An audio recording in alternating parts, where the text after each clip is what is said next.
Feel the real fear with us.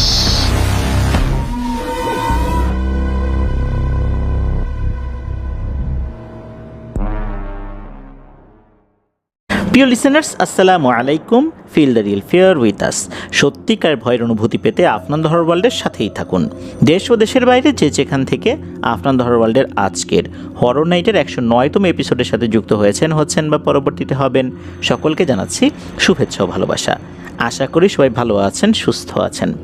প্রিয় listeners, আজকের এই এপিসোডে আমরা যে ঘটনাটি আপনাদের সাথে শেয়ার করব, এই ঘটনাটি আমাদেরকে পাঠিয়েছেন একজন রেমিটেন্স যোদ্ধা ভাই। ওনার নাম সাদিকুর রহমান। উনি বর্তমানে সংযুক্ত আরব আমিরাতের দুবাই ইনভেস্টমেন্ট পার্ক 2-তে রয়েছেন। উনি যে ঘটনাটি পাঠিয়েছেন, এই ঘটনাটি কিন্তু আফ্রিকার ক্যামেরুনের ঘটনা। এই সাদিকুর রহমানের কিন্তু বেশ কিছু ঘটনা ইতিমধ্যে আমরা প্রচার করেছি। ওনার দেশের বাড়ি হবিগঞ্জ জেলার নবীগঞ্জ উপজেলার রুস্তুমপুরে। আজকের ঘটনায় চলে যাব। প্রিয় লিসেনার্স, আপনাদের জানা বা আপনাদের সাথে ঘটে যাওয়া সত্য ভয়ের ঘটনাগুলো আমাদেরকে লিখে বা রেকর্ড করে afnanthehorrorworldbd@gmail.com এই ইমেল অ্যাড্রেসে ইমেল করতে পারেন। ইমেল অ্যাড্রেসের স্পেলিংটা বলে দিচ্ছি, AFNANTHEHORRORWORLDBD afnanthehorrorworldbd@gmail.com। স্পেলিংটাও আমরা আমাদের ভিডিও ডেসক্রিপশনে দিয়ে রেখেছি, সেখানে গিয়ে স্পেলিংটা চেক করতে পারবেন। আমাদের আফনান স্পি ইউটিউব চ্যানেলে আমরা কিন্তু প্রতি রবিবার এবং মঙ্গলবার অমীমাংসিত রহস্যের সিজন 2 এবং ফিয়ার উইথ টুয়েসডে নিয়ে হাজির হচ্ছি। আমাদের ওই চ্যানেল সাবস্ক্রাইব করতে ভুলবেন না। ওই চ্যানেলের লিঙ্কটা এই ভিডিও ডেসক্রিপশনের একদম উপরের দিকে দেওয়া রয়েছে, সেখানে ক্লিক করলে আপনারা আমাদের ওই চ্যানেলে ঢুকে যেতে পারবেন। সেখানে সাবস্ক্রাইব করার অনুরোধ করছি।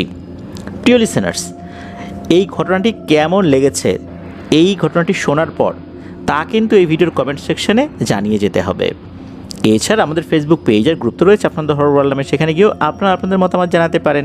এই ভিডিওর লাইক বাটন প্রেস করতে ভুলবেন না। ভিডিওর লিঙ্কটাও বেশি বেশি করে শেয়ার করে দেবার অনুরোধ করছি। তো চলুন আজকের ঘটনায় চলে যাই।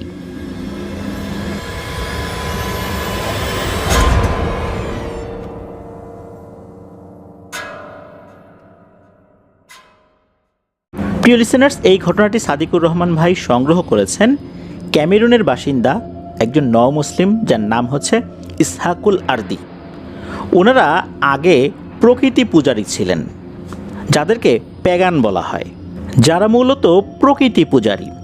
তারা বিশ্বাস করেন তারা যেই পরিবেশে বসবাস করছেন, সেই পরিবেশই তাদেরকে বাঁচিয়ে রেখেছে। এই পরিবেশটাই তাদের ঈশ্বর বা সৃষ্টিকর্তা, তাদের আহারদাতা, এটা তাদের বিশ্বাস।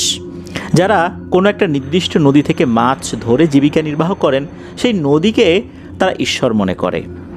যারা কোনো জঙ্গল থেকে মধু, শিকার, অর্থাৎ শিকারের জন্য তারা বেরিয়ে পড়ে, যে ধরনের বন্য প্রাণী বা যেই সমস্ত ফলমূল যেটাই তারা নিয়ে আসুক না কেন, বন থেকেই তো পায়, এই বনকে তারা প্রভু মনে করে। এরকম আরও অনেক ধরনের জিনিস রয়েছে। তো এটা একটা বিশেষ ধর্ম, এই আইডিয়াটাকে প্যাগানিজম বলে। তো ওনারা এই ধর্মে দীক্ষিত ছিলেন, কেননা ওনারা যেই দেশের বাসিন্দা, এই ক্যামেরুনের যেই সাইডটাতে ওনারা বসবাস করতেন, এটা কঙ্গো জঙ্গলের পাশ ঘেরা একটা অঞ্চল। এই ক্যামেরুনে কিন্তু অসংখ্য জাতিগোষ্ঠী তাদের জীবিকা নির্বাহ করে এই জঙ্গলের মধু, ফল, কাঠ সংগ্রহ করে। যে সমস্ত জনগোষ্ঠী সেখানে রয়েছে, এদের মধ্যে বাকা জনগোষ্ঠী অন্যতম। দক্ষিণ ও দক্ষিণ পূর্ব ক্যামেরুনের ঘন কঙ্গো রেইন ফরেস্টের অংশে এই বাকা জনগোষ্ঠীর বসবাস। এই বাকা জনগোষ্ঠীর একটা অংশ বসবাস করে মোকেবা নামক গ্রামে, যাদের প্রধান কাজ হচ্ছে মধু সংগ্রহ, মাছ ধরা, বনজ ফল ও কাঠ সংগ্রহ করা। এই বাকাদের একটা বিশ্বাস হলো, যদি জঙ্গল থেকে কিছু সংগ্রহ করতেই হয়, তাহলে অবশ্যই জঙ্গলের রক্ষকের অনুমতি নিতে হবে। তাদের বিশ্বাস অনুযায়ী তারা মনে করে বনের ভেতরে এক আধ্যাত্মিক অশরীরী থাকে, যাকে তারা স্থানীয়ভাবে জেঙ্গি বলায়।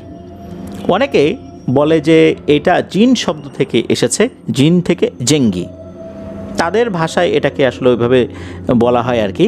যেমনটা প্রিয় লিসেনার্স, আমরা সুন্দরবনে যখন গিয়েছিলাম, অপারেশন সুন্দরবন নামে একটি এপিসোড করেছিলাম। আপনারা যদি সেই এপিসোডটি শুনে থাকেন, সেই এপিসোডের মধ্যে কিন্তু আমরা একদম সেখানকার লোকজনের মুখ থেকে ঘটনা সংগ্রহ করেছিলাম। সেখানে তারা কিন্তু বনদেবীর কথা বলেছে। আমরা ওখানে যাবার পর বেশ কিছু মানুষের সাথে এই বনদেবীর বিষয়ে কথা বললাম। তারা বিশ্বাস করে বনদেবী একটা নারী, এক আধ্যাত্মিক সত্তা। এই বনদেবী সুন্দরবনে সে তার আধিপত্য বজায় রেখেছে। সুন্দরবনে যারা যায় মাছ ধরে, তারপর মৌয়াল যারা মধু সংগ্রহ করে, তারা কিন্তু একটা বিশেষ রিচুয়াল করে সুন্দরবনে যায়। আবার এই বনদেবীকে কাউন্টার দেওয়ার জন্য আর একটা অবয়ব রয়েছে। এইটা বাঘের স্রোতে নাকি মাঝে মাঝে এসে থাকে।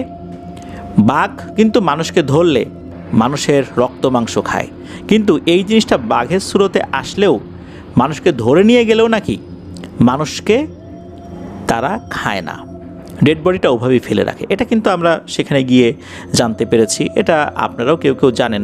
তো এই যে যে জেঙ্গি, এই জেঙ্গিটাকে বলা হয় হচ্ছে এমন একটা সত্তা, এই সত্তাটা ওই বনের মধ্যে নিজের আধিপত্য বিস্তার করে রেখেছে। এই আধিপত্যের অর্থটা একটু ভিন্ন, এটা নেতিবাচক অর্থে নয়। এটার অর্থ হচ্ছে বনের মধ্যে একটা সুষম শৃঙ্খলা বজায় রাখা, বন, প্রাণী এবং মানুষের মধ্যে একটা শৃঙ্খলা বজায় রাখা, একটা ভারসাম্য রক্ষা করা। এটা নাকি এই জেঙ্গি করে থাকে, এটা ওই জায়গার লোকদের বিশ্বাস। ওই দেশের বা ওই অঞ্চলের লোকদের বিশ্বাস হচ্ছে এই বন হচ্ছে তাদের মা, আর জেঙ্গি হচ্ছে রক্ষক। যখন কোনো বাঁকা শিকারী, মধু সংগ্রাহক এরা কোনো বড় মৌচাক খুঁজে পায়, তখন তারা সরাসরি চাক ভাঙে না। চাক ভাঙার আগে তারা কিছু রিচুয়াল করে এই জেঙ্গির উদ্দেশ্যে। তার নরম গলায় বলে, হে জেঙ্গি, আমরা শুধু মধুই চাই, মৌমাছির প্রাণ নয়। আমরা সর্বোচ্চ খেয়াল রাখবো এই বনের যাতে কোনো ক্ষতি না হয়, কারণ এই বনের বিভিন্ন জিনিস দিয়েই আমরা নিজেদের জীবিকা নির্বাহ করি, বেঁচে থাকি। তাই এই বনকে রক্ষা করার দায়িত্ব আমাদেরও।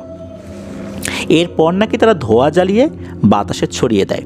এতে মৌমাছি দূরে চলে গেলে তারা মনে করে জেঙ্গি অনুমতি দিয়েছে, আর যদি মৌমাছি চাক ছেড়ে না যায় তাহলে তারা বুঝে নেয় জেঙ্গি অনুমতি দেয়নি।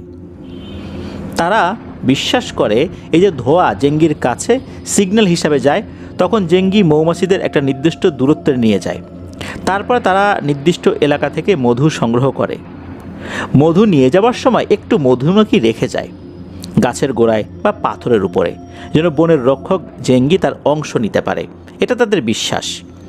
যদি কেউ এই অনুমতি না নেয়, অর্থাৎ নির্দিষ্ট রিচুয়াল না করে যদি মৌচাক ভেঙে ফেলে, তাহলে এই জেঙ্গি বা বনের রক্ষক এই জিন নাকি রেগে যায়।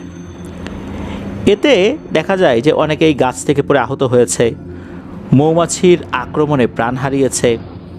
তারপর দেখা গিয়েছে যে দিনের বেলাতেই জঙ্গলে পথ হারিয়ে গিয়েছে। এরা কিন্তু সহজে জঙ্গলে পথ হারায় না, তবুও জঙ্গলে পথ হারিয়ে গিয়েছে। আর অনুমতি নেওয়া মানে হচ্ছে বনের অদৃশ্য রক্ষক এই জিনকে শ্রদ্ধা জানানো, যাতে করে মানুষ বন থেকে কিছু নিতে পারে, বনের কোনো ক্ষতি না করেই। এটা ওখানকার লোকদের বিশ্বাস। আর অনেক সময় নাকি তারা দেখে যে ধোঁয়া দেবার পরও মৌমাছি সরে যাচ্ছে না, আবার ধোঁয়া জ্বালানোর সাথে সাথেই মৌমাছি অনেক দূরে সরে যাচ্ছে, একটা মৌমাছি সেখানে নাই, একটা কামড়ও তারা দিতে আসে না। এইটা একটা অদ্ভুত ব্যাপার। তো এই কারণেই মূলত তাদের এই বিশ্বাসটা অনেকটা সুদৃঢ় হয়েছে। তো এখন আসি মূল ঘটনায়। এই যে মেকোবা যেই গ্রামটা, এটা নাকি নতুন নামকরণ করা হয়েছে। এর পূর্বের নাম বা যেটা আগে ছিল, এটা ওই আরদি ভাই বলতে পারেননি। গ্রামের বাঁকা জনগোষ্ঠীর মাঝে যারা মধু সংগ্রহ করে তাদের কয়েকটি দল ছিল। প্রতিটা দলেই অভিজ্ঞ বয়স্ক লোক ছিল, আর তার আন্ডারে যুবক, কিশোর এরা তো ছিলই। তারা সবগুলো দল প্রায় সময়ই একই সময় মধু সংগ্রহ করতে যেত। খুব ভোরে জঙ্গলে যেত, সারাদিন মধু সংগ্রহ করে সেটা আবার পরের দিন বিক্রি করত। সন্ধ্যার আগেই তারা জঙ্গল থেকে বের হয়ে আসতো, কারণ সন্ধ্যার পরে তো জঙ্গলে পথ হারিয়ে যাওয়াটাই স্বাভাবিক। আর তাছাড়া রাতের বেলা জঙ্গলে কেউ বিরক্ত করে না, ওই সময় জঙ্গলে থাকা নিষেধ। তো এমনই তাদের দলে একটা ছেলে ছিল, তার নাম হচ্ছে লোমে। তার কাজ ছিল গাছে উঠে মধুর চাক নামিয়ে নিয়ে আসা। মধু যখন চাকে থাকে তখন তার একটা ঝুড়ি নিয়ে ওঠে, ওই ঝুড়ির সাথে দড়ি বাঁধা থাকে। ওই চাকটা কাটার পর ওই ঝুড়ির মধ্যে ওই চাকটা রাখার পর আস্তে আস্তে ওই ঝুড়িটা নিচে নামিয়ে দিতে হয়। তো এই কাজটাই এই লোমে নামক ছেলেটা করত। একদিন তারা মধু সংগ্রহ করার জন্য গহীন জঙ্গলে যায়। অন্য দিনের তুলনায় একটু ভেতরেই যায়। তারা অনেক মধু দেখতে পায়। তারা তাদের সব কাজ সম্পন্ন করার পর মধু সংগ্রহ করা শুরু করে, অর্থাৎ তারা যে রিচুয়ালটা করে এটা করার পর মধু সংগ্রহ করতে শুরু করেছে। তখন লোমে দেখতে পায় একটা বেশ বড় গাছে অনেক মৌচাক রয়েছে, আর এগুলো অনেক বড় বড় মৌচাক। এক একটা মৌচাকে নাকি প্রায় 30 থেকে 40 কেজি মধু রয়েছে বলে তারা বুঝতে পেরেছে আর কি। তখন এই লোমে তাদের দলনেতাকে বলে, আচ্ছা আমরা এই গাছ থেকে কেন মধু সংগ্রহ করছি না? অতি কম সময়ে বেশি মধু সংগ্রহ করতে পারবো, আর এগুলো বিক্রি করেও তো বেশি টাকা পয়সা অর্জন করতে পারবো। তখন নাকি তাদের দলনেতা বলে, এই বেটা চুপ থাক, এই কথার একবার মুখে আনবি না। এই অংশে কোনো মধু কাটার জন্য আমরা আজকে পূজা অর্চনা করি নাই, জেঙ্গির কাছ থেকে অনুমতি নেই, সুতরাং এটা করা যাবে না। এটা করলে অন্য দিন করতে হবে, কিন্তু সেটা খুব কাছাকাছি সময় করা যাবে বা কয়েকদিনের মধ্যে করা যাবে এটা মনে হচ্ছে না। এটা একটা নির্দিষ্ট নিয়ম আছে, নিয়ম মেনে তারপর করতে হবে। তোরা ছোট, তোরা এগুলো বুঝবি না, আস্তে আস্তে আমাদের সাথে থাক, কাজ শেখ, এইসব নিয়মকানুন সম্পর্কে জানতে পারবি। এদিকে এই লোমের ছেলেটা কথা শোনে না, বলে না এটা কেমন কথা হইলো, এই গাছ থেকে আমরা মধু নামানোর সাথে সাথে তো একসাথে অনেক মধু পাবো, টাকা পয়সা ভালোই উপার্জিত হবে। অন্য দল এসে তো এখান থেকে মধু কেটে নেবে, তখন কি হবে? পরে এসে যদি এখানে না পাওয়া যায়, এখান থেকে কাটাটা কিন্তু দরকার। তখন এই যে দলনেতা যিনি খুব বিরক্ত হন, বিরক্ত হয়ে ঠাস করে একটা চর বসিয়ে দেন এই লোমের গালেতে। সে চরকে চুপচাপ বসে থাকে। দলনেতার উপরে কিন্তু আর কথা বলা যাবে না, যেহেতু উনি খুব রেগে গেছেন, জঙ্গলের কিছু নিয়মকানুন তো আছে। তো সে চুপ করে বসে থাকে। কিন্তু চুপ করে বসে থাকলো এই লোমের মনের মধ্যে কিন্তু অন্য একটা মতলব ঘোরাফেরা করতেছিল। তারা যখন ওখানকার যে কাজগুলো, দলনেতা যেই জায়গা থেকে মৌচাক থেকে মধু সংগ্রহ করতে বসে, এগুলো শেষ করার পর সবাই বাড়িতে চলে আসে। এরপর তারা যেটা করেন, বাড়িতে আসার পর তারা বিশ্রাম নেন, তারা আশেপাশে একটু নিজেরা গল্পগুজব করেন। বাড়ির যারা নারী সদস্যরা থাকে, এই যে চাকগুলো থেকে তারা মধু সংগ্রহ করে, অর্থাৎ এগুলো চিপে মধুগুলো আবার বের করে, তারপরে এগুলো ছেঁকে নির্দিষ্ট পাত্রে রেখে দেয়। এরপর সেগুলো পরের দিন আবার মহিলারা বাজারে বিক্রি করতে যায়, পুরুষরা আবার মধু সংগ্রহের জন্য বেরিয়ে যায়। এভাবেই তারা কিন্তু তাদের জীবিকা নির্বাহ করে বা দৈনন্দিন কাজকর্ম যেগুলো সেগুলো সম্পন্ন করে আর কি। তো মহিলাদের সাথে তো তাদের এইভাবেই কাজগুলো হয়ে থাকে। এদিকে হয় কি, এই যে লোমে তার বয়সী বন্ধুদেরকে নিয়ে একটা ছোট্ট দল গঠন করে। তারা পরিকল্পনা করে এই বড় চাকগুলো থেকে মধু সংগ্রহ করে তারা বিক্রি করবে, কিন্তু কাউকে তারা জানাবে না। তারা 10 জনের একটা দল গঠন করে। কয়েকদিন পর এক রাতে লোমে এবং তার বন্ধুরা পরিকল্পনা করে যে আজকে তাড়াতাড়ি ঘুমিয়ে যেতে হবে, খুব ভোরবেলা উঠতে হবে, সবাই জেগে ওঠার আগেই ওই জায়গায় চলে যেতে হবে। তো সেটাই করে। তারা যতই ভোরে উঠুক না কেন, ওই জায়গায় পৌঁছাতে প্রায় কিন্তু 2 থেকে 2.5 ঘন্টা লেগে যায়। তারা সেখানে যাবার পর লোমে সহ আরও 2 জন মধু সংগ্রহ করার জন্য গাছে ওঠে। এই মধুর চাক ছিল গাছের সবচেয়ে উপরের ডালগুলোতে। প্রতিটা চাকে কমপক্ষে প্রায় 30 থেকে 40 কেজির মতো মধু রয়েছে। তারা যখন মধু সংগ্রহ করে, রশি এবং ঝুড়ির মাধ্যমে চাকগুলো কেটে নিচে দিচ্ছিল, তখন তারা লক্ষ্য করে আরও উপরে 2টি ডালে একসাথে একটা চাক ঝুলে আছে, মানে 2টা ডাল মিলিয়ে একটা চাক, এইভাবে আর কি। এটি অনেক বড় এবং সেখানে একটাও মৌমাছি নেই। অবাক করা বিষয়, প্রত্যেকটা চাকেই মৌমাছি রয়েছে, কিন্তু সেখানে কোনো মৌমাছি নেই। ওই লোমে বলে যে এই চাকে তো অনেক মধু দেখা যাচ্ছে, কিন্তু একটাও মৌমাছি নেই, মৌমাছি মনে হয় অন্য কোথাও উড়ে গেছে, সুতরাং এটা তো নিতেই হবে। অন্য একটা ছেলে বলে যে আচ্ছা, এত উপরে যাওয়াটা কি ঠিক হবে? এত বড় চাক ভাঙাটা কি উচিত হবে? এখানে মৌমাছি নাই, বিষয়টা তো আমাকে ভাবাচ্ছে, এটা তো স্বাভাবিক বলে মনে হচ্ছে না। লোমে কিন্তু নাছোড়বান্দা, সে বলে না, এটা সংগ্রহ করতেই হবে। তখন এই লোমের সাথে থাকা সে একজনকে বলে যে এই যা, তুই উপরে যা, আমি চাক ধরবো, তুই উপর থেকে কেটে দিবি, আর একজন ঝুড়ি দিয়ে নিচে নামাবি। তো লোমের কথা মতো একটা ছেলে গাছের উপরের অংশে উঠতে গেলে তখন সে দেখে ওই মধুর চাকের উপরের দিকে একটা বেশ বড় আকৃতির সাদা সাপ বসে আছে, আর সে ওই চাক থেকে মধু খাচ্ছে। এটা দেখে সে ভয় পেয়ে যায়, সাপ আবার মধু খায় নাকি, এটা কেমন কথা, সাপ তো মধু খায় না। এটা দেখার পর সে লোমেকে বলে, এই উপরে যাওয়া যাবে না রে, এখানে একটা বড় সাপ বসে আছে মধু খাচ্ছে। তখন বলে, এই তুই নাম, আমি যাচ্ছি উপরের দিকে। তখন ওই ছেলেটা নিচের দিকে নেমে আসে আর লোমে উপরের দিকে যায়। যাবার পর লোমে দেখে যে সত্যি তাই, উপরে একটা সাপ বসে আছে। এই সাপটা একদম সাদা ধবধবে, সে মধু খাচ্ছে। তখন করে কি, একটা শুকনো ডাল যেটা ওই গাছেই ছিল এক হাত দিয়ে ভেঙেছে, ভেঙে ওই শুকনো ডাল দিয়ে ওই সাপটাকে তাড়িয়ে দিতে চায়। সাপটি তাদের দিকে তাকায়, মনে হচ্ছে সাপটি তাদের দিকে তাকিয়ে ভয় পেয়ে গেছে, হঠাৎ করে মানুষ তাকে দেখে ফেলেছে, সে বেশ ভয় পেয়ে যায়। কি করবে, ওখান থেকে সে নড়াচড়াও করতে পারছে না, এমন একটা অবস্থা। আর এই যে লোমের সাথে থাকা যে ছেলেটি প্রথম সাপটি দেখেছিল, সে বলে যে লোমে, আমাদের মনে হয় ফিরে যাওয়া উচিত, সাপটা সম্পূর্ণ ভিন্ন আর দুধের মতো সাদা, এমন সাপ তো আগে কখনো দেখি নাই, আর সাপ তো মধু খায় না, এ মধু খাচ্ছে, আমার কাছে তো স্বাভাবিক বলে মনে হচ্ছে না। আর আমাদের দলনেতার কাছ থেকে আমরা বলতে শুনেছি দুপুরে গাছে জিন ঘুরে বেড়ায়। তখন নাকি লোমে বলে ওঠে, এই বেটা কি বলিস, এতদিন আবার মধু সংগ্রহ করতেছিস, আজ পর্যন্ত কেউ কখনো জিন দেখছিস? এসব ভুয়া কথা। আমরা যাতে বেশি পরিমাণে মধু সংগ্রহ করতে না পারি, এই জন্য এই সমস্ত কথাগুলো আমাদেরকে শোনানো হয়। এগুলো মুরব্বীদের মন ভোলানো কথা আর কি, মানে ছেলে ভোলানো কথা, আমাদেরকে ভোলানোর জন্য এই ধরনের কথাবার্তা বলে। আমরা যখন বড় হবো আমরাও ছোটোদেরকে ভোলানোর জন্য এই ধরনের কথাবার্তা বলবো। সুতরাং এসব বিষয় মানা যাবে না। এ কথা বলার পর ওই লাঠিটা, যেটা ওই যে একটা শুকনো ডাল, এটা দিয়েই কিন্তু এই লোমে সাপটিকে আঘাত করে। কিন্তু আঘাত করার পরও সাপটা নিজের জায়গা থেকে নড়াচড়া করছিল না, বা কোনো কারণে নড়াচড়া করতে পারছিল না। তবে সে যখন দ্বিতীয়বারের মতো আঘাত করে, তখন সাপটি লেজ নাড়ায়।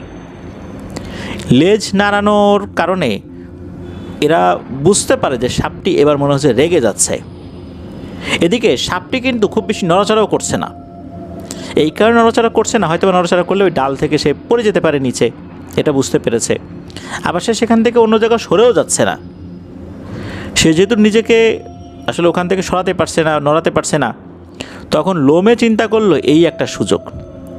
তারা যখন গাছে ওঠে, ওই যে চাক কাটার জন্য তো ধারালো একটা কাঁচির মতো থাকে, এই কাঁচিটা কিন্তু খুবই ধারালো হয়। ওইটা দিয়ে, এই লম্বা কাঁচি তো দূর থেকেই আঘাত করা যায়, এই লম্বা কাঁচিটা দিয়ে মারে এক কোপ ওই সাপটার কোমর বরাবর, অর্থাৎ তার বডির ঠিক মাঝ বরাবর। এক কোপেই কিন্তু সাপটা দুই ভাগ হয়ে যায়। আর সাথে সাথে নাকি দূর থেকে মনে হলো কে যেন প্রচণ্ড জোরে একটা চিৎকার করলো, প্রচণ্ড জোরে, এমন তীক্ষ্ণ এক চিৎকার, এক চিৎকারে মনে হলো যে পুরো আকাশ বাতাস প্রকম্পিত হয়ে গেছে। সাথে সাথে জঙ্গলের মধ্যে ঝড়ো বাতাস শুরু হয়ে গেছে। আর ওই সময় ঘটে আর একটা ঘটনা, এই সাপটা যখন দুই ভাগ হয়ে গেল, তখন ওই সাপটার শরীর থেকে একদম কালো কুচকুচে রক্ত বের হলো। রক্তটা এমনভাবে ছিটতে শুরু করলো, এই রক্ত ছিটে কিন্তু এই লোমে এবং তার সাথে থাকা দুইজন, এরা দুইজনই কিন্তু, বা এই তিনজনই কিন্তু, তারা এই রক্ত দ্বারা রঞ্জিত হয়ে গিয়েছিল। এর মধ্যে তিনজন তো আসলে একই লেভেলে নাই গাছে, একদম নিচ দিকে কেউ আছে, নিচ দিকে বলতে যতটুকু উঠেছে এই তিনজনের মধ্যে সবার নিচের দিকে যে আছে, এরপর মিডিলে কেউ আছে, তারপর সবার উপরে। উপরে তো ওই সময় লোমে ছিল। ওই সময় যেটা হয় সেটা হচ্ছে যে নিচে থাকা ছেলেটা কোনো কারণ ছাড়াই এক চিৎকার দিয়ে নিচে পড়ে যায়, মনে হলো কেউ ওকে ধাক্কা দিয়ে ফেলে দিয়েছে, ও নিচে পড়ে গেল। ওইদিকে এই যে 10 জনের যে দল, এই 10 জনের দলের মধ্যে কিন্তু 3 জনই শুধু এখানে আসছিল, 7 জন অন্য সাইডে গিয়েছে। তারা কিন্তু এসব কিছুই বুঝতে পারছে না। এদিকে লোমে এবং তার সাথে থাকা অন্য ছেলেটা, তারা বুঝতে পারলো যে মনে হচ্ছে চারদিকে গরম বাতাস বের হচ্ছে। সাধারণত জঙ্গলের ভেতরে এরকম গরম বাতাস হয় না। তখন এই লোমে এবং তার সাথে থাকা যে ছেলেটা, তারা অনায়াসেই গাছ থেকে কোনো ধরনের কোনো সমস্যা ছাড়াই নিচে নেমে আসলো। নেমে এসে দেখে যে ওই ছেলেটা নিচে পড়ে আছে, কিন্তু সে কোনো কথা বলতে পারছে না। ওই গাছটা উঁচু ছিল এটা সত্য, কিন্তু যেই ছেলেটা বেশ নিচের দিকে ছিল, সে যে মাটি থেকে খুব বেশি উপরে ছিল তা কিন্তু না। সে তো নিচে পড়ে গেল। নিচে পড়ে যাওয়ার পর সে আর কথা বলতে পারছে না। সে আ আ করে কিছু বলার চেষ্টা করছে, কিন্তু তার গলা দিয়ে কোনো কথাই বের হচ্ছে না। এদিকে লোমে এবং তার সাথে থাকা ছেলেটা, তারা যখন ওই ছেলেটাকে ধরলো, মানে শরীরটা ধরেছে, ধরার পর বুঝতে পারলো এর শরীরে সব হাড়গোড় ভেঙে একদম গুঁড়ো গুঁড়ো হয়ে গেছে। তো এই ছেলেটা কিন্তু তাদের দলে ছিল। এই ছেলেটা হঠাৎ করে নিচে পড়ে গেল। এ নিচে কেন পড়েছে এটা তারা বুঝতে পেরেছে। এখন এই ছেলেটাকে নিয়ে কি করবে?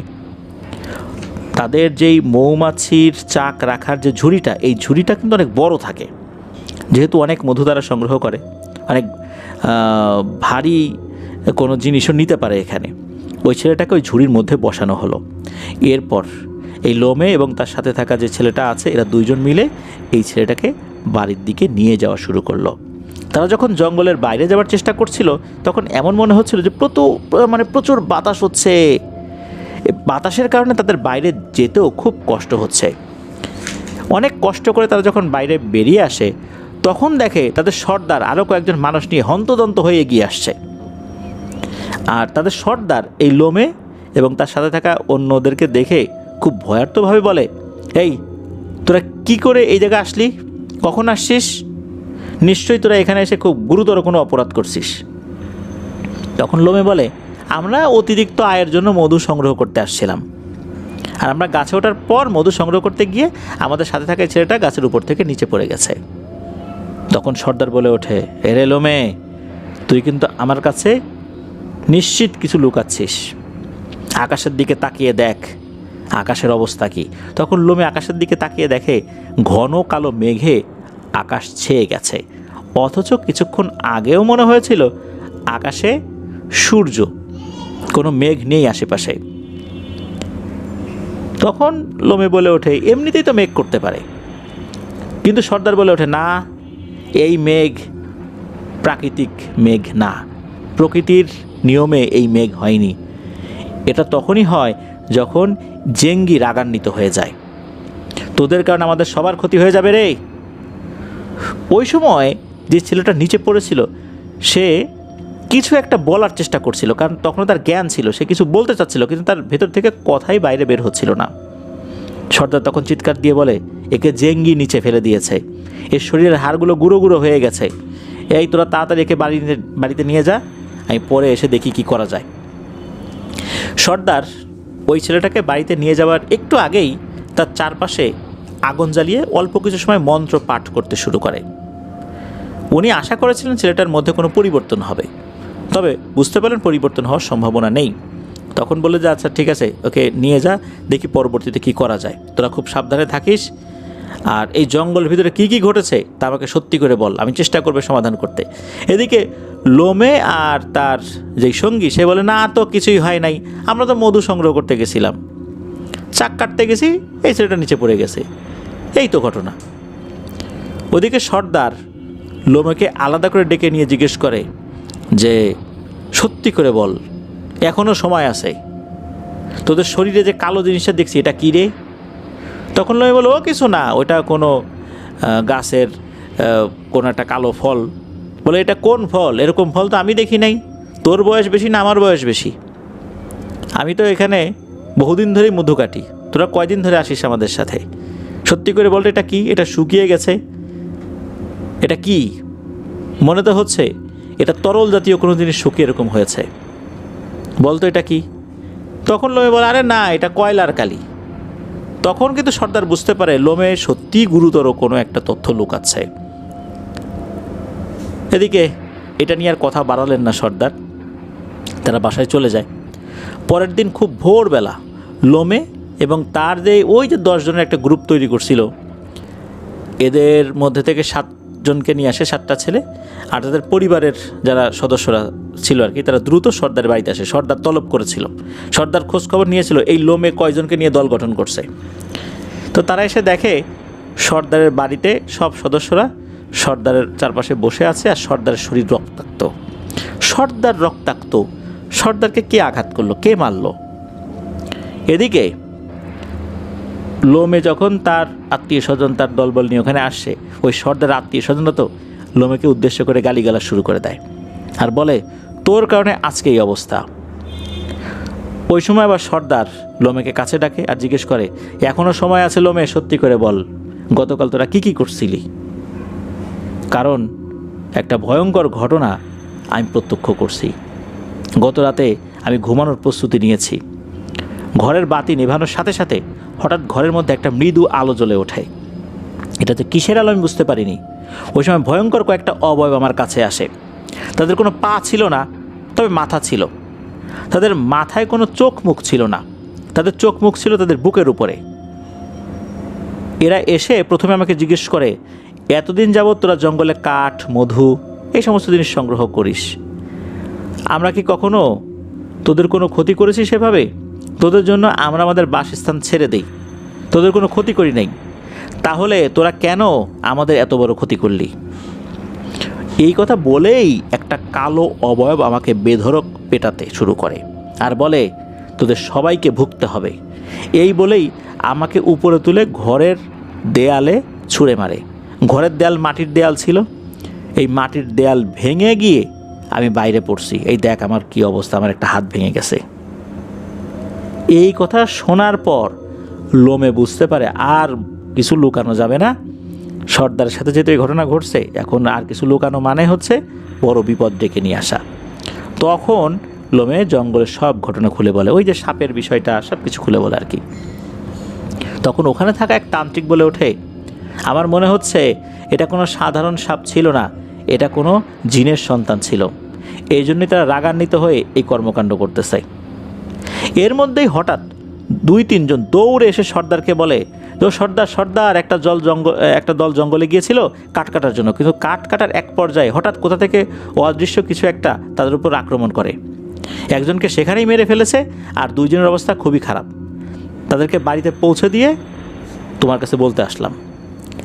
তখন কথা শুনে সর্দার সেখানে উপস্থিত থাকা কয়েকজন তান্ত্রিককে ডেকে বলতে থাকে, আপনারা আপনাদের মতো করে এর খোঁজ খবর নেন, সমস্যা কী আর সমাধানটাই বাকি।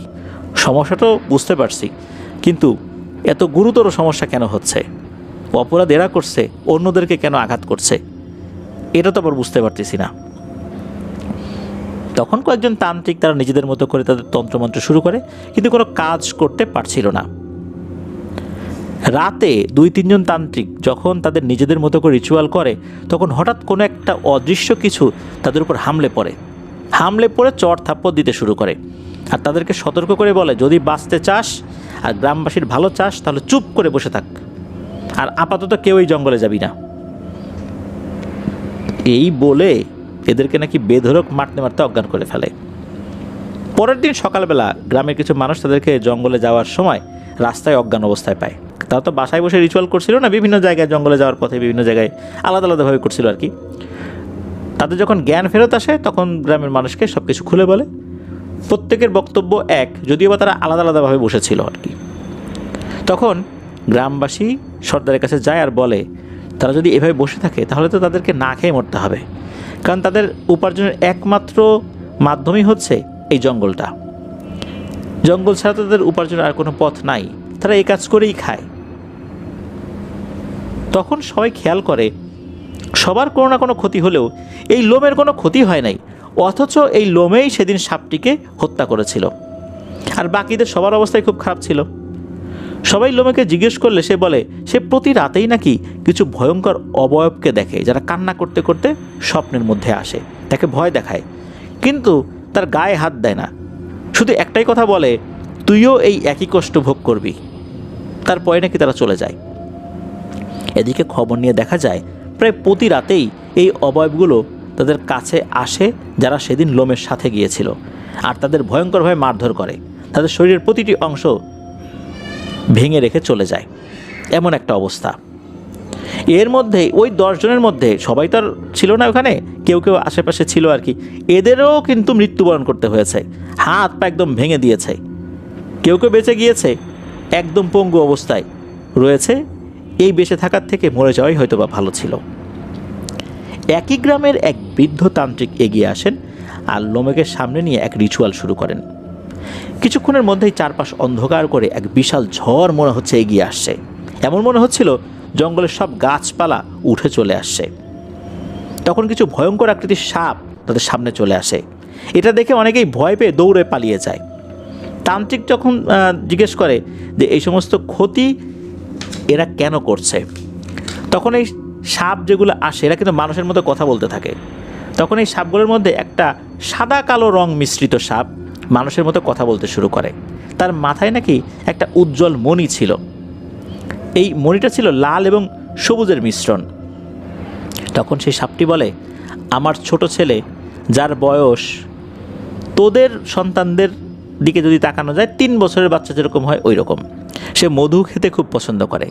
একদিন সে মধু খেতে চাইলে আমরা তাকে মধু এনে দেই, কিন্তু সে সরাসরি চাক থেকে মধু খেতে চায়।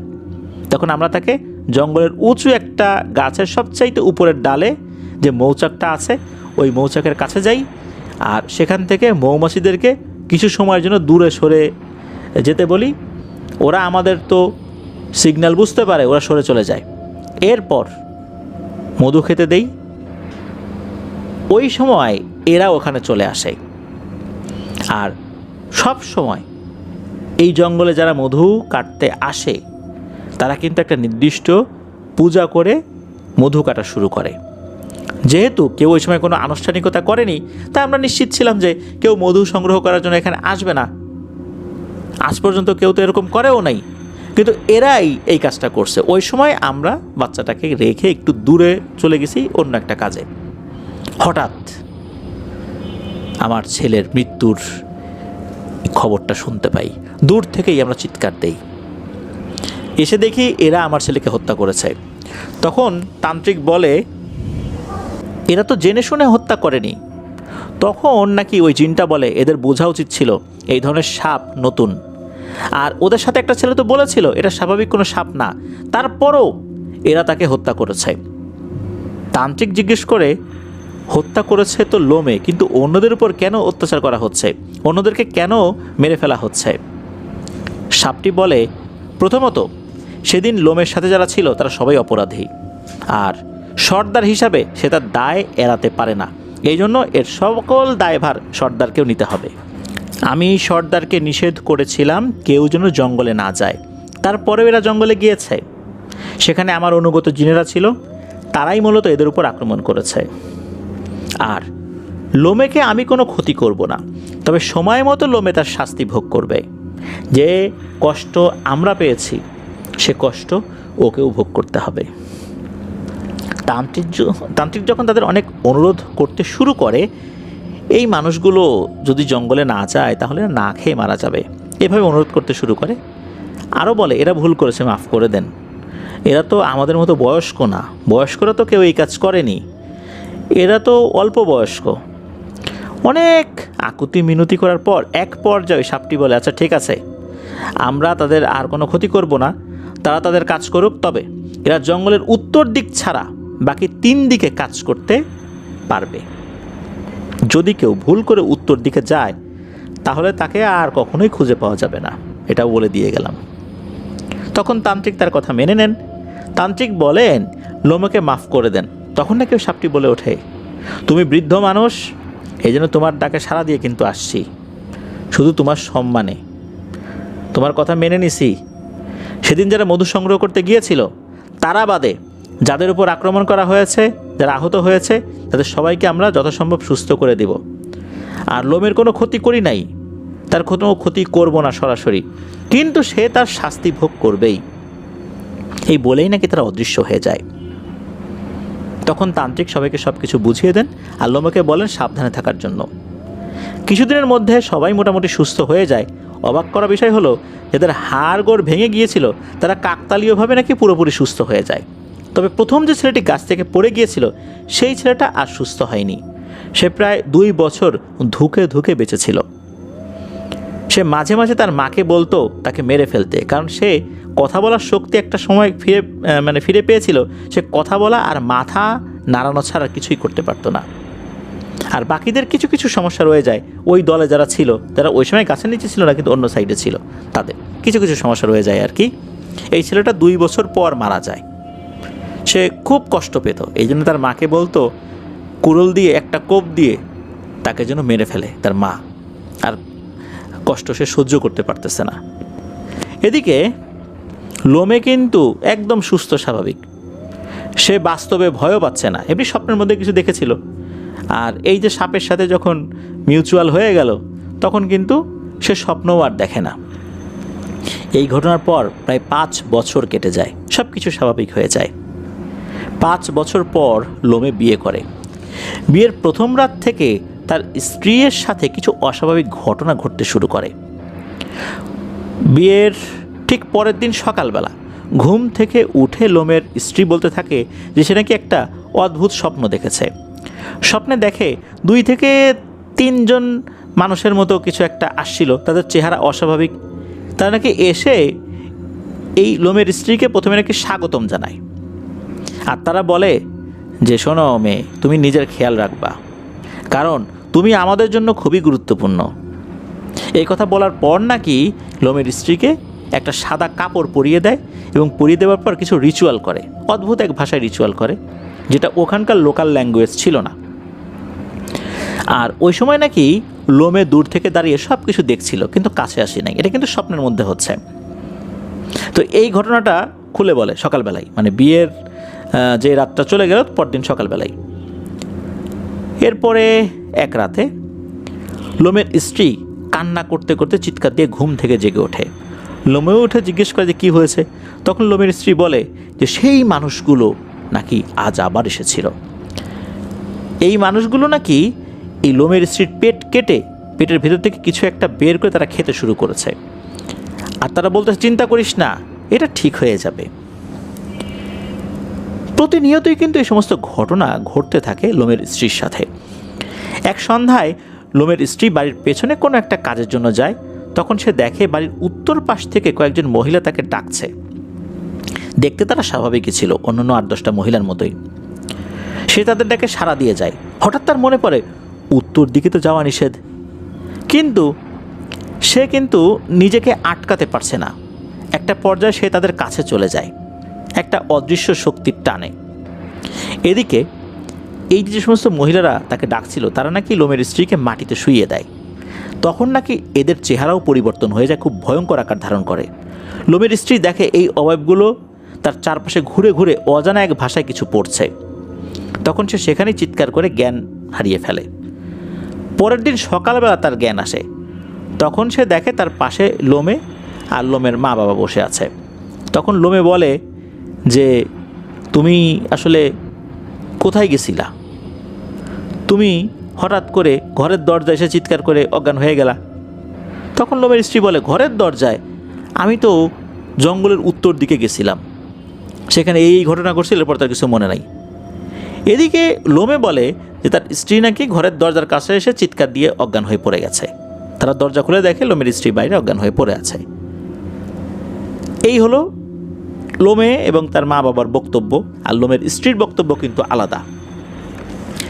লোমের শ্বশুর সেও জানতে পারল, অর্থাৎ লোমের স্ত্রীর বাবা আর কি, সব শুনে উনি চিন্তা করলেন যে বিষয়টা তো স্বাভাবিক না, অনেক বড় ধরনের একটা সমস্যার দিকে এগিয়ে যাচ্ছে এরা। লোমের শ্বশুরের এক ভাই, ইনি ছিলেন তান্ত্রিক, তো তাকে নিয়ে আসা হয়। শেষে ঝাড়ফুঁক করে দেয় এবং সে বলে যে বিয়ের তো বেশ কিছুদিন হয়ে গেছে, লোমের স্ত্রী এখন গর্ভবতী, এই জন্যই কিছু দুষ্টু জিন তাকে ভয় দেখানোর চেষ্টা করছে, এগুলো ঠিক হয়ে যাবে। ওই তান্ত্রিক তাকে কিছু পাথর দিয়ে যায় তাদের বিশ্বাস অনুযায়ী, এগুলো সরিয়ে ঝুলিয়ে রাখতে বলে। সন্ধ্যার পরে বাড়ির বাইরে যেতে নিষেধ করে। এদিকে তাদের সময় ভালোই কাটছিল।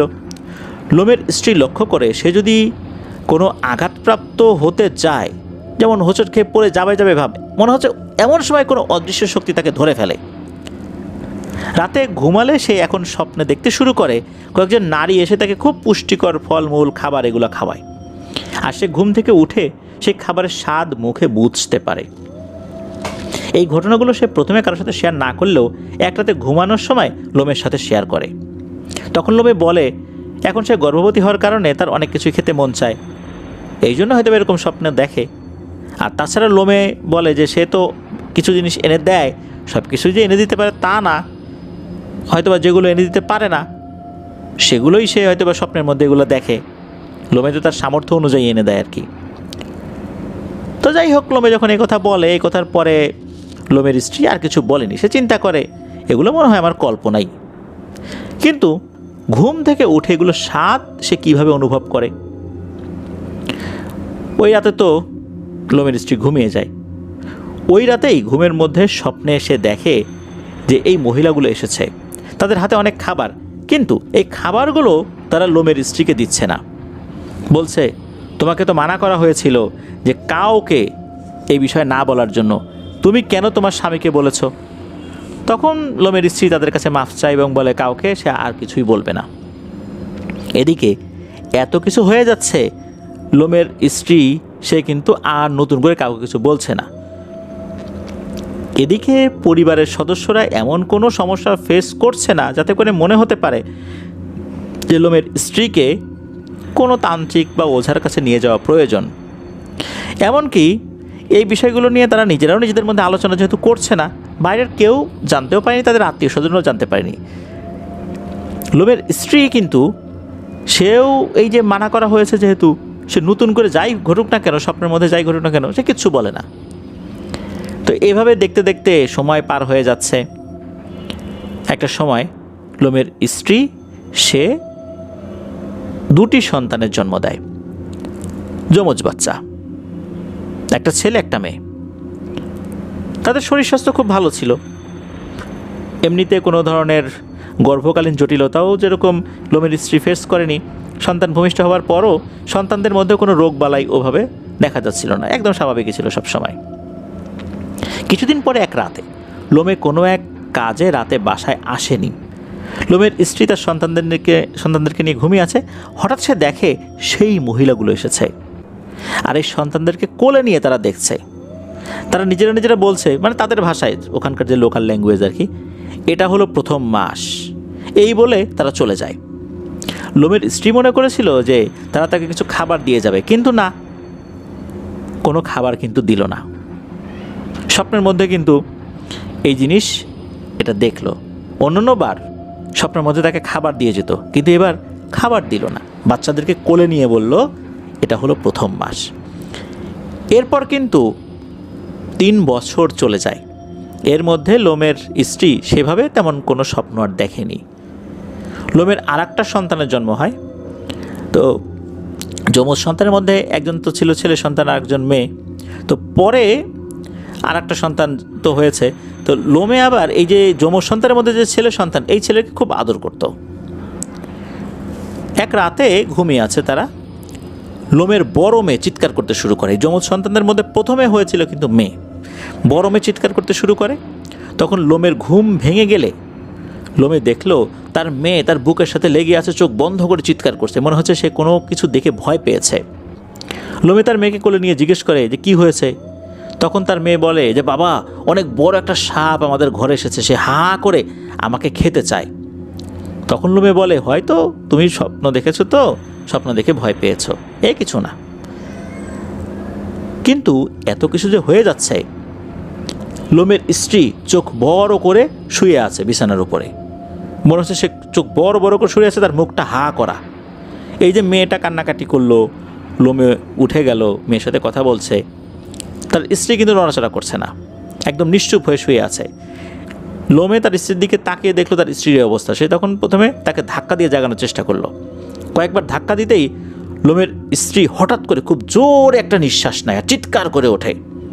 মনে হচ্ছিল কেউ তার নাক মুখ চেপে ধরে রেখেছিল। সে তো মানে নিঃশ্বাস বারবার নিচ্ছে, মনে হচ্ছে অনেকক্ষণ তার নিঃশ্বাস বন্ধ ছিল, সে হাঁপাচ্ছে সমানে। লোমে তখন তাকে শান্ত করে জিজ্ঞেস করে যে কি হয়েছিল। তখন আসলে ওই সময় সে স্মরণ করতে পারছে না। এরপর সে কাউকে কিছু না বলেই হাতে একটা আলো নিয়ে কান্না করতে করতে ঘর থেকে বাইরে বের হয়ে যায়, আর জঙ্গলের উত্তর দিকে দৌড় দেয়, যেই দিকে যাওয়া নিষেধ। হঠাৎ করে তার স্ত্রী এভাবে জঙ্গলের উত্তর দিকে দৌড় দিল কেন? কান্না করতে করতে লোমেও তার পিছু নিতে থাকে। একটা জায়গায় দেখা গেল তার স্ত্রী দাঁড়িয়ে গেছে, আবার চিৎকার করে কান্না শুরু করে দিয়েছে, মাটির উপর আশ্রে পড়ল সে কান্না করতে করতে। লোমে পেছন থেকে গিয়ে যখন একটা দৃশ্য দেখলো, এই দৃশ্য আসলে কোনো বাবার পক্ষে সহ্য করা অত্যন্ত কঠিন। সে দেখলো তার ছেলের ক্ষতবিক্ষত লাশ পড়ে আছে, চারপাশে রক্ত ছড়িয়ে আছে। লোমে চিৎকার শুরু করে দিল। ওই চিৎকারে আশেপাশের লোকজনও তারাও চলে আসলো। তারা ঘুমিয়েছিল, ঘুম ভেঙে গিয়েছিল চিৎকারে। তারা এসে দেখে এই অবস্থা। এগুলো দেখে লোমের স্ত্রীকে, লোমেকে তারা শান্ত করার চেষ্টা করে, ঘরে নিয়ে যায়। পরের দিন তাদের নিয়ম অনুযায়ী ছেলেটাকে কবর দেওয়া হয়।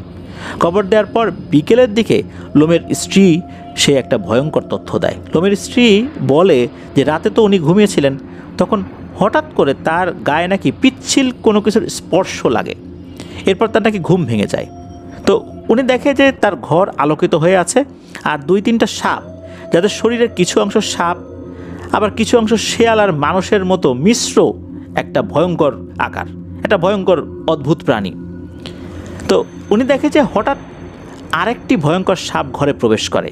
এর পুরো শরীর সাপের মতো হলেও তার শরীরে ছিল 3 থেকে 4টি হাত, আর পা ছিল একটা, আর বাকি সব কিছু সাপের মতো। সে এসেই বলে, তোরা তো অনেক খাবার খাওয়াইছি, তোকে হৃষ্টপুষ্ট করছি, তোরা মানুষ খুব নির্দয়াল লোভী। এই বলেই নাকি তার ছেলেকে এক হ্যাচকাটানে ওই বিছানা থেকে তুলে নেয়, আর সাথে সাথে নাকি ঘরের বাইরে নিয়ে যায়। এদিকে লোমের স্ত্রী দূর থেকে দেখছে যে কি হচ্ছে। সে কিন্তু ওখান থেকে বের হতে পারছে না। সে দেখতে পায় যে জঙ্গলের উত্তর দিকে ছেলেটাকে নিয়ে গেল, এবং নিয়ে যাওয়ার পর মনে হচ্ছে যে ছেলেটার হাত পা ধরে টানছে। কয়েক সেকেন্ডের মধ্যে মনে হলো যে টানতে টানতে হাত পা ছিঁড়ে ফেললো। তার ছেলে চিৎকার করলো, আর্তনাদ করলো, মারাও গেল। এটা কিন্তু সে দেখছে, কিন্তু সে কিছুই করতে পারছে না। সে কোনো কান্না বা চিৎকার করার সুযোগই পায় নাই। এদিকে যেটা হয়, লোমে ওই সময় দেখছিল তার স্ত্রী বড় বড় চোখ করে, চোখ খোলা রেখেছে, মুখটা হা করে রেখেছে। আসলে বাইরে কি হচ্ছে এটা তো লোমে দেখেনি। লোমে খেয়ালই করতে পারেনি ওই সময় বিছানায় তার ছেলে নাই। ঘটনার আকস্মিকতায় তার মেয়ে যেহেতু চিৎকার করে কান্নাকাটি শুরু করে দিয়েছে, ওই সময় সে ওইভাবে খেয়াল করতে পারেনি। এদিকে তার ঘরের দরজাও ছিল বন্ধ। এত কিছু হয়ে গেল, লোমে কিছুই টের পেল না। তবে লোমে বুঝতে পারল এগুলো কার কাজ এবং কেন হয়েছে। তখন সে এক তান্ত্রিকের কাছে যায়। তান্ত্রিক সব কিছু শোনে আর বলে, তোমাকে আগেই সাবধানে থাকতে বলা হয়েছিল, কারণ যখন তোমার সাথে সমস্যা হয়েছিল তখন সেই জিন তোমার ছাড়া বাকি সবার ক্ষতি করেছিল, আর বলেছিল যে সময় মতো তোমার থেকে তার প্রতিশোধ নেবে। এখন মনে হয় সেই জেঙ্গি তার ছেলের বদলে তোমার ছেলেকে হত্যা করেছে।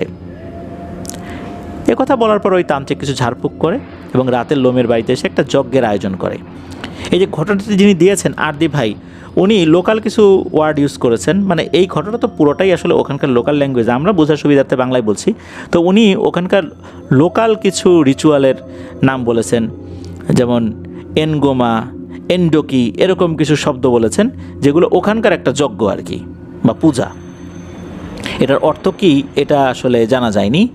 তো যখন ওই পূজার আয়োজনটা করা হচ্ছে বা চলছে, তখন চোখের সামনেই নাকি, সবার চোখের সামনেই 2-3টা অস্বাভাবিক আকারের সাপ জঙ্গল থেকে বেরিয়ে আসে এবং সবার সামনেই চলে আসে। এরা এসেই মানুষের মতো কথা বলতে শুরু করে। তান্ত্রিক জিজ্ঞেস করে, আপনারা কেন এই নিষ্পাপ শিশুটাকে হত্যা করলেন? তখন একটা সাপ বলে, আমার ছেলেটা তো নিষ্পাপ ছিল, এই লোমে তাকে নৃশংসভাবে হত্যা করেছে, ও তো জেনে বুঝেই করেছে, ওকে তো সতর্ক করা হয়েছিল, ওদের দলের একটা ছেলেও বলেছিল, সে কেন এই কাজটা করলো? আর আমাদের বিচার হলো হত্যার বদলে হত্যা। তখন তান্ত্রিক জিজ্ঞেস করে, আপনার ছেলেকে তো লোমে হত্যা করেছে, তাহলে কেন লোমেকে না মেরে লোমের ছেলেকে মারলেন? তখন সাপটি বলল, আমি আমার ছেলের হত্যার প্রতিশোধ নিতে চেয়েছি, আবার আমার কষ্টেরও প্রতিশোধ নিয়েছি। আমি আমার ছেলেকে হারিয়েছি, লোমে তার ছেলেকে হারিয়েছে, এভাবেই প্রতিশোধটা নিয়েছি। তবে আমার প্রতিশোধ আরেকটু বাকি আছে, যা অতি শীঘ্রই তোমরা দেখতে পারবে। তবে এরপর অবশ্যই পরিবার থেকে আমাদের অভিশাপ কেটে যাবে। এই বলে নাকি সবার সামনেই সাপগুলো গায়েব হয়ে যায়। তখন তান্ত্রিক তার জানা আরও তন্ত্রমন্ত্র জপ করতে থাকে, কিন্তু ওই জিনদেরকে আর হাজির করতে পারেনি। তান্ত্রিক বলে, আমি আবার আগামীকাল চেষ্টা করব, যাতে তোমার বা তোমার পরিবারের উপর কোনো সমস্যা না আসে। পরের দিন আবার তান্ত্রিক যজ্ঞের আয়োজন করে, কিন্তু কোনো কাজ হয় না। পরপর 3 দিন তান্ত্রিক, আরও কয়েকজন তান্ত্রিক মিলে যজ্ঞ করার পরও কোনো কাজ হয় না। তখন হঠাৎ তান্ত্রিকদের মানে বিশেষ করে শেষ দিনে তান্ত্রিকদের নাক মুখ দিয়ে রক্ত ঝরা শুরু হয়। সাথে সাথেই তান্ত্রিকগুলো মাফ চেয়ে পালিয়ে যায়। এর কয়েকদিন পরেই নাকি লোমের স্ত্রী পাগল হয়ে যায়, বারবার তার ছেলের নাম ধরে ডাকতে থাকে আর কান্না করতে থাকে। এদিকে লোমের কিন্তু দুটি মেয়ে রয়েছে, যমজ সন্তান হয়েছিল এদের মধ্যে, ছেলে মেয়ে, আর পরে যেটা হয়েছিল সেটা হচ্ছে মেয়ে। এখন দুটো মেয়ে, এই সবার ছোট যে সে তো কোলের শিশু, কিন্তু লোমের স্ত্রী নাকি এদেরকে সহ্যই করতে পারে না, এদেরকে সামনে দেখলেই মারতে আসে। তখন লোমে তার স্ত্রীকে বেঁধে রাখতে শুরু করে, কি আর করা, আর তো উপায় নাই। লোমে নাকি সে তান্ত্রিকের কাছে আবারও গিয়েছিল, বিশেষ করে যেই তান্ত্রিকটা প্রথমবার ওই সাপগুলোকে হাজির করতে পেরেছিল আর কি। তখন ওই তান্ত্রিক বলে, দেখো ভাই, আমি পারবো তো নাই, অন্য কোনো তান্ত্রিকও তোমাকে এই বিষয়ে সাহায্য সহযোগিতা করতে পারবে না, যা হয়েছে মেনে নাও। আমি তোমার বাড়ি থেকে আসার পর আমার ওস্তাদের সাথে আলাপ আলোচনা করেছি, তিনি সব শুনে আমাকে নিষেধ করে দিয়েছেন, এই বিষয় নিয়ে আর কোনো কথাই হবে না। এটা আমি বা আমার পরিবার, তোমার পরিবার সবার জন্যই ভালো। তবুও আমি চেষ্টা করেছিলাম, কিন্তু এক রাতে আমি ঘুমিয়ে আছি, তখন হঠাৎ দেখি আমার ঘরে কয়েকটি সাপ আসে আর আমাকে দুটি কোষে চড় দেয় এবং হুমকি দিয়ে যায় যেন আমি এই কাজের ভিতরে আর না ঢুকি। অথচ আমার শরীর বা আমার ঘর সবসময় বন্ধ করা থাকে, এই বন্ধনী ভেদ করে অনেক শক্তিশালী জিনও প্রবেশ করতে পারে না, কিন্তু এরা প্রবেশ করেছে। আমার শক্তি বা আমার গুরুর শক্তি এদের কাছে খুবই তুচ্ছ, আমি এদের ডাকার জন্য আর কোনো সাহস করতে পারবো না। তবে আমার মনে হয় তারা যে বলেছিল তারা আর একটা প্রতিশোধ নেবে, সেটা তারা নিয়েছে, তা হলো তোমার স্ত্রীকে পাগল করে দিয়েছে। এর মধ্যেই তোমার উপর থেকে তাদের অভিশাপ শেষ হয়েছে। আরদি ভাই উনি বলেছেন যে যখন তার বয়স 12 কি 13, তখন লোমের স্ত্রী, যেই লোমের স্ত্রী ইনি মারা যান। আর সবচাইতে অদ্ভুত ব্যাপার হচ্ছে, এই যে লোমের স্ত্রী, ইনি কিন্তু এই আরদি ভাইয়ের নানির মা। উনি কিন্তু এরকম পাগল অবস্থাতেই মারা গিয়েছিলেন। এই যে নানির মা, তার যেই দুটো মেয়ে রয়েছে, এই দুটো মেয়েরই পরবর্তী প্রজন্ম হচ্ছে এই আরদি ভাই। উনি নাকি মৃত্যুর আগে তার দুই মেয়েকে বারবার খুঁজতেন, তাদের কাছে ক্ষমা চাইতেন, কিন্তু মেয়েরা যখনই তার কাছে আসতো তখন তিনি বলতেন, তোমরা কে? আমার মেয়েরা তো ছোট, তোমরা এত বড় হয়ে গেছো কেন? আমার মেয়েরা তো ছোট, একজন কোলে আর একজন আরেকটু বড়, তোমরা এত বড় কেন? তোমরা আমার মেয়ে না, এরকম বলতো। এই অবস্থাতে তিনি মারা যান। তবে লোমে শেষ বয়স পর্যন্ত সুস্থ ছিল। এখন তো লোমে জীবিত নাই, সে স্বাভাবিকভাবেই মারা গেছে। তবে তার এই ভুলের কারণে সে সবসময় আফসোস করত। এটাই ছিল ঘটনা। আরদি ভাইয়ের নিজের পরিবারের সাথেই এই ঘটনাটি ঘটেছিল। তার নানির মা মূলত ছিল এই লোমের স্ত্রী, তো নানির বাবা ছিল হচ্ছে এই লোমে।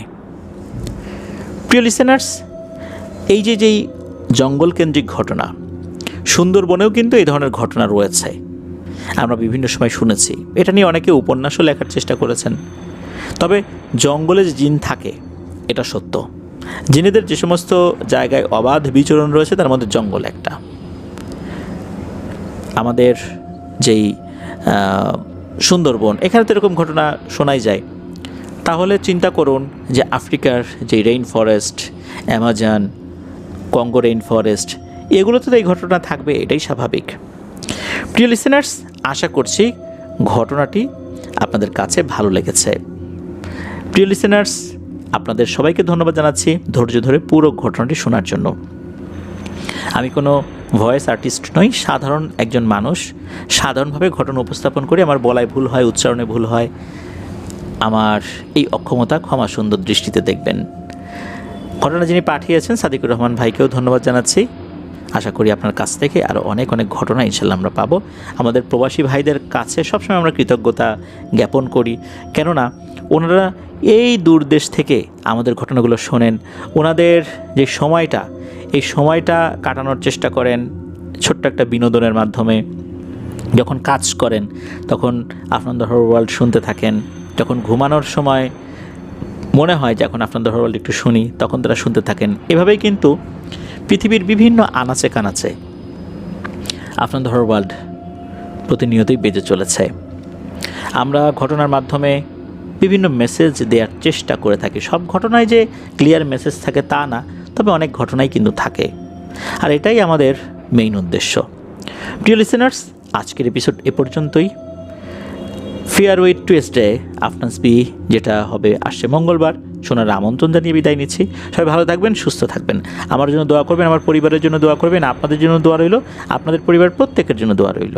মহান আল্লাহ সুবহানাহু ওয়া তাআলা আমাদেরকে ভালো রাখুন, সুস্থ রাখুন, নিরাপদে রাখুন, আফনান ধর ওয়ার্ল্ডের সাথে রাখুন। আসসালামু আলাইকুম।